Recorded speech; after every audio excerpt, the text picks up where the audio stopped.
Hi guys, this is James from the Tesla Man Japan YouTube channel. So these are edited highlights of a podcast that I did this week with Randy from the Tesla Gaijin channel. Two topics that he wanted to talk about were, first one was automatic Frank, and the second one was a little bit of trouble he had on a road trip and the lack of superchargers here in Japan. Check it out. And if you want to watch the full episode, and there'll be a link at the end of this show, and also stick to the end because I have a very important announcement about the podcast. The other thing that immediately caught my attention, even before my Model 3 arrived, found a company in Hong Kong that sold the electric frunk. And it has turned out to be, I think, one of the most novel features of the car. I was hoping, because the Tesla app changed to be, instead of just popping open and popping closed, when you press the frunk to open, it shows it gradually opening as if it were electric. So I'm, and a lot of people were hoping that the 2023 models will have that as a standard feature. Alas. I won't know for another 3 weeks. So you have an automatic frunk, but your trunk is not automatic. That's the first time I've ever heard that. We just kind of use superchargers as our waypoint. We changed to that mindset, and I think now that, first of all, there are new chargers being set up along the ways. We want to go north towards Fukushima. We can make it in our car, but it's pretty close.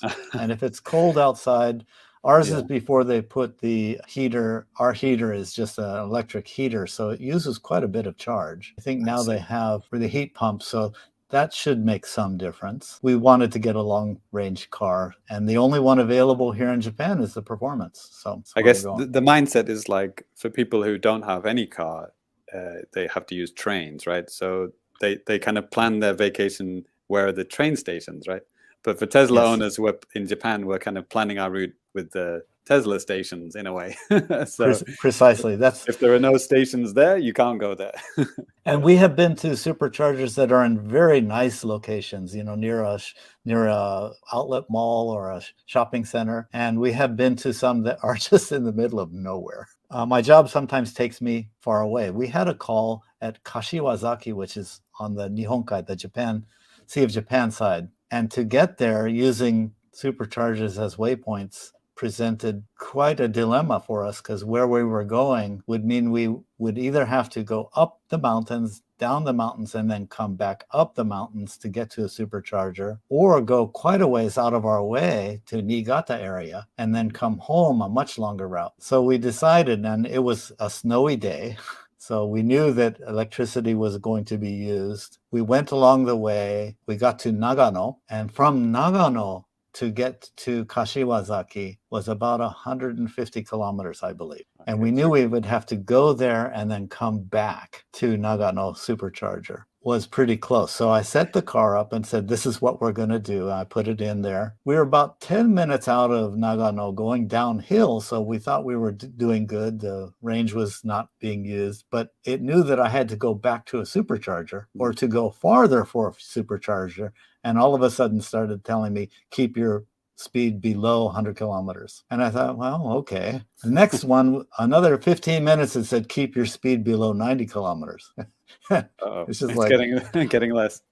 Here I am in this very sporty red sedan, and I'm being passed by little K cars and trucks, and I'm driving in this slow lane, zooming by everybody. Literally everybody is zooming by us. And then it said, keep your speed below 70 kilometers.